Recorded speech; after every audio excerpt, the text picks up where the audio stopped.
ഞാൻ ക്ലാസ് പഠിക്കുമ്പോ എന്റെ അമ്മ ചുട്ടൊരു വെള്ളപ്പം എന്റെ അമ്മ ചുട്ട നിർത്തടാ. റോഡിലൂടെയാണാടാ സൈക്കിൾ ഓടിക്കുന്നേ. ഒരു കൊലക്കേസ് കഴിഞ്ഞ് ഇറങ്ങിയുള്ളൂ, വെറുതെ തന്നെ വീണ്ടും ജയിലിൽ കയറ്റിക്കരുത്. പാർത്താ, നമ്മളൊക്കെ സാധാരണ വാഹനം റോഡിലാണ് ഓടിക്കാറുള്ളത്. പക്ഷെ സഹാക്കന്മാർ റോഡിലിറങ്ങിയ പിന്നെ വാഹനം ഓടിക്കാൻ പാടില്ല, ചവിട്ടും തൊഴുക്കി ഇടിക്കും. എന്താ സംഭവം? തന്നെ അത് ഈ പാർട്ടി സമ്മേളനങ്ങളൊക്കെ നടന്നുകൊണ്ടിരിക്കുകയാണല്ലോ. അപ്പോൾ ബ്രാഞ്ച് സമ്മേളനം തുടങ്ങി, ലോക്കൽ സമ്മേളനം, അതുപോലെ ഏരിയ സമ്മേളനം മുതലായി ഇങ്ങോട്ട് ജില്ലാ സമ്മേളനങ്ങൾ നടന്നുകൊണ്ടിരിക്കുകയാണ്. അപ്പോൾ ജില്ലാ സമ്മേളനങ്ങളെല്ലാം കഴിഞ്ഞ് സംസ്ഥാന സമ്മേളനത്തിലേക്ക് എത്താൻ വേണ്ടി പോകുന്നു. അപ്പോൾ ഓരോ ജില്ലാ സമ്മേളനം കഴിയും തോറും ഓരോ പ്രശ്നങ്ങളാണ്. ഇങ്ങനെ സംസ്ഥാന സമ്മേളനത്തിലേക്ക് എത്തുമ്പോൾ എന്താവോ എന്തോന്ന് കണ്ടറിയണം. അപ്പോൾ എന്തായാലും അങ്ങനെ സമ്മേളനങ്ങൾ നടക്കുന്നതിനിടയിൽ ഏതോ ഒരു സമ്മേളനത്തിനിടയിൽ ഒരു കാഴ്ചയാണ് ഇപ്പോൾ സോഷ്യൽ മീഡിയയിലൊക്കെ ഇങ്ങനെ വൈറലായിക്കൊണ്ടിരിക്കുന്നത്. അതായത് റെഡ് വളണ്ടിയർ മാർച്ച് എന്ന് പറയും. പാർട്ടിയുടെ സേനാംഗങ്ങളാണ് റെഡ് വളണ്ടിയേഴ്സ്. അതെ, പ്രകടനം നടത്തിയിരുന്നു തിരുവനന്തപുരത്ത്.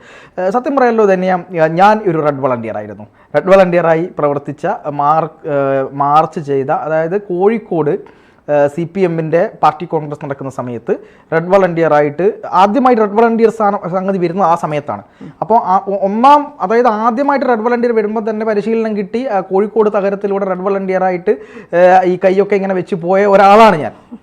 പിന്നീട് എന്താണ്, ബോധമുദിച്ച സമയത്ത്, അങ്ങനെ പറയാമല്ലോ, ബോധമുദിച്ച സമയത്ത് നമ്മൾ എന്തിനാണ്, നമ്മൾ ആരാണ്, എങ്ങനെയാണ് പാർട്ടിയിൽ നിൽക്കുന്നത്, എന്തിനാണ് നിൽക്കുന്നത് എന്നൊക്കെ മനസ്സിലായപ്പോൾ അതിൽ നിന്ന് പതുക്കെ ഇങ്ങ് പോരുകയാണ് ചെയ്തത്. പക്ഷേ എന്നാലും കമ്മ്യൂണിസത്തിൻ്റെ ആശയങ്ങളോടൊന്നും ഞാൻ എതിര് നിൽക്കുന്നില്ല. എനിക്ക് ഒരു സ്വന്തമായി വ്യക്തിപരമായ ഒരു അഭിപ്രായമുണ്ട്. പൊളിറ്റിക്സ് എന്ന് പറഞ്ഞാൽ കക്ഷി രാഷ്ട്രീയം മാത്രമല്ല എന്ന് വിശ്വസിക്കുന്ന ഒരാളാണ് ഞാൻ.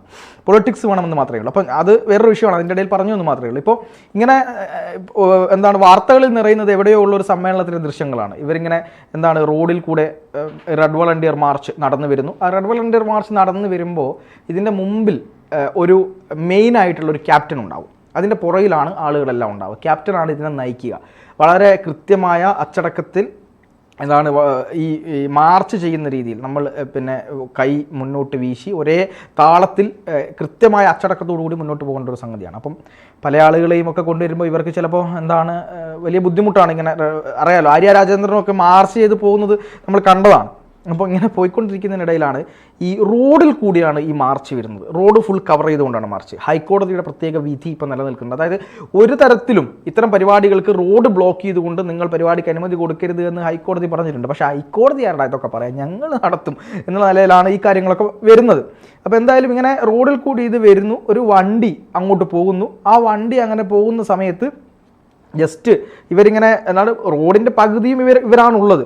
അപ്പോൾ ആ വണ്ടി ഇങ്ങനെ പോകുന്ന സമയത്ത് ജസ്റ്റ് ഒന്ന് ആ വണ്ടിയിലെ കാറ്, അവിടെയുള്ള ഈ നടന്നു വരുന്ന ഒരു പ്രവർത്തകൻ്റെ ആ സൈഡോട്ട് ഇവരിങ്ങ് നീങ്ങുന്നു. ജസ്റ്റ് ടച്ച് ചെയ്തില്ല എന്ന നിലയിൽ വളരെ പതുക്കെ, അതായത് വണ്ടി സ്പീഡിലൊന്നും അല്ല പോകുന്നത്. ഒന്ന് ആഞ്ഞ സമയത്താണ് പെട്ടെന്ന് മുന്നിൽ കൂടി പോയ ഈ പറയുന്ന ക്യാപ്റ്റൻ എന്ന് പറയുന്ന വ്യക്തി നേരെ ഇങ്ങ് തിരിയുന്നു. ഒരൊറ്റ ചവിട്ടാണ് വണ്ടിക്ക് പോകുന്ന പോക്കിന്. പക്ഷേ വണ്ടിക്ക് ചവിട്ടിയത് കൊണ്ടാണ് ഇദ്ദേഹത്തിൻ്റെ കാലിന് എന്തോ പറ്റി, ചിലപ്പോൾ ഇരുമ്പ് കാലങ്ങാനായിരിക്കും, അത്രയും ശക്തമായ ചവിട്ടാണ് തോന്നുന്നത്. നേരെ തെറിച്ചിങ്ങ് പുറകോട്ട് പോരുന്നുണ്ട്. അപ്പോൾ എന്നിട്ട് ഇങ്ങനെ ഒരു നോട്ടമുണ്ട്, ഈ സുരാജൊക്കെ സിനിമയിൽ പറയുന്നുണ്ട്, റോഡിലൂടെയാണോടാ വണ്ടി ഓടിക്കുന്നത് എന്നുള്ള ആ ഒരു സംഗതിയില്ല, ആ ട്രോളിൽ കൃത്യമായി പറയുന്നുണ്ട്. ആ ഒരു നോട്ടമാണ് ഇവരുടെ ഉള്ളത്. അപ്പോൾ ആ ഡ്രൈവർ ഇങ്ങനെ, ഞാൻ എന്ത് തെറ്റാണ് ചെയ്തത്, അത് സത്യം, അങ്ങനെയാണ് അവരുടേത്. നീയൊക്കെ എന്തിനടേ റോഡിൽ കൂടി വണ്ടി ഓടിക്കുന്നോ എന്നുള്ള നിലപാടാണ്.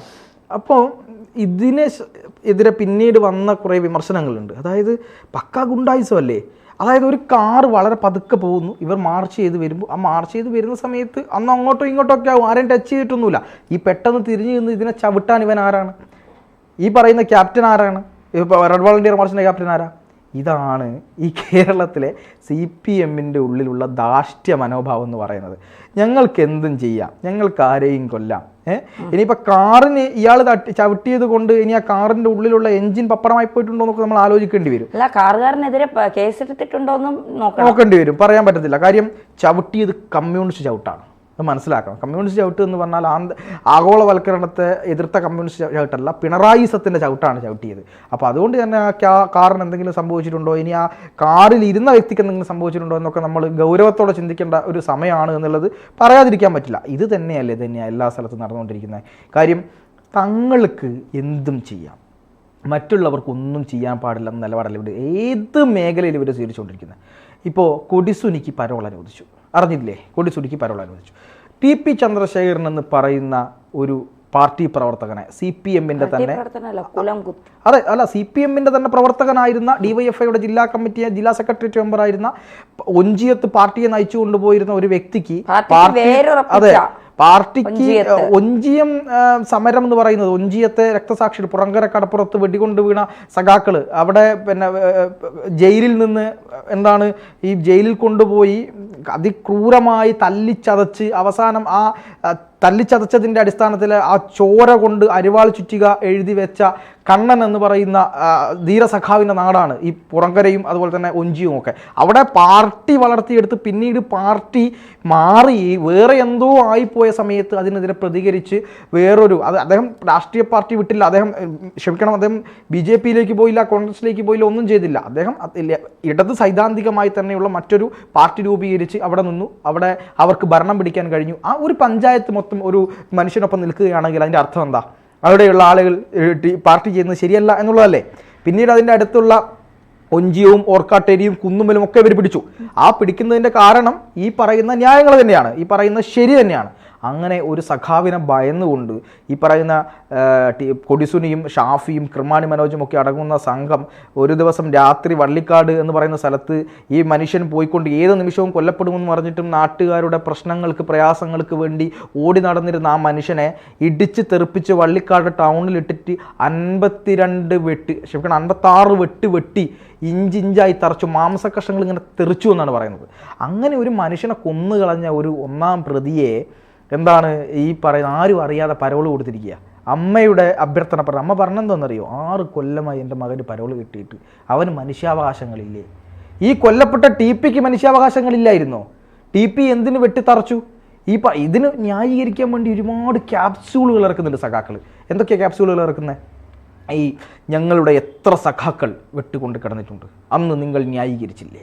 പാർട്ടിക്ക് വേണ്ടി പണിയെടുത്തവരെ ഞങ്ങൾ കൈവിടില്ല. പാർട്ടിക്ക് വേണ്ടി കൊലപാതകം നടത്തിയ 2 ആളുകളുടെ വീട് പാർട്ടി ഉണ്ടായി കൊടുത്തു, 2 ആളുകൾക്ക് വീടുണ്ടായി കൊടുത്തു. ഇപ്പം അടുത്ത് പാർട്ടി കണ്ണൂരിൽ കൊന്നവനെ അതിൻ്റെ അടിയിലും സഖാക്കൾ എന്ന് പറയുന്നത് ഞങ്ങളുടെ പാർട്ടിക്ക് വേണ്ടി പ്രതിരോധത്തിന് വേണ്ടി നിന്നവരാണ്, അവരെ ഞങ്ങൾ സംരക്ഷിക്കുക തന്നെ ചെയ്യും. എന്താണ് പ്രതിരോധം? മറ്റൊരുത്തനെ കയറി തറച്ച് ഇഞ്ചിഞ്ചായി വെട്ടിക്കൊല്ലുന്നതാണോ പ്രതിരോധം? ഇങ്ങനെ പ്രതിരോധിക്കാനാണോ കമ്മ്യൂണിസം പഠിപ്പിച്ചത്? ഇത് ജമ്മിത്ത മുതലാളിമാർക്ക് വേണ്ടി ജമ്മി മുതലാളിമാരെ വെട്ടിക്കൊല്ലുന്ന ഒരു കാലം ഉണ്ടായിരുന്നു. ആ കാലം മാറിപ്പോയി. ഇത് വേറെയാണ് കാലമെന്ന് പോലും മനസ്സിലാവാതെ ഒരു ഉളുപ്പുമില്ലാതെ അതിനെ ന്യായീകരിക്കുന്ന P. ജയരാജൻ അവരെ നമ്മൾ കണ്ടു. ആ കാലഘട്ടത്തിലൂടെ അദ്ദേഹം കടന്നു പോകുന്നു. അപ്പോൾ ഇത് പറഞ്ഞതുപോലെ ഈ ഒരു മാർച്ച് പോകുമ്പോൾ നീ റോഡിലൂടെ കാർ ഓടിക്കുമല്ലടാ എന്ന് ചോദിക്കുന്ന നിലയിലേക്ക് CPM-ന്റെ രീതി മാറിപ്പോയിരിക്കുന്നു എന്നുള്ളതാണ് നമ്മൾ ഏറെ സങ്കടത്തോടെ പറയേണ്ട. കാരണം എനിക്ക് വ്യക്തിപരമായ സങ്കടമുണ്ട്, അതുകൊണ്ടാണ് ഞാനത് പറഞ്ഞത്. സങ്കടത്തോടെ പറയേണ്ട അവസ്ഥ വന്നിട്ടുള്ളത്. തീർച്ചയായും.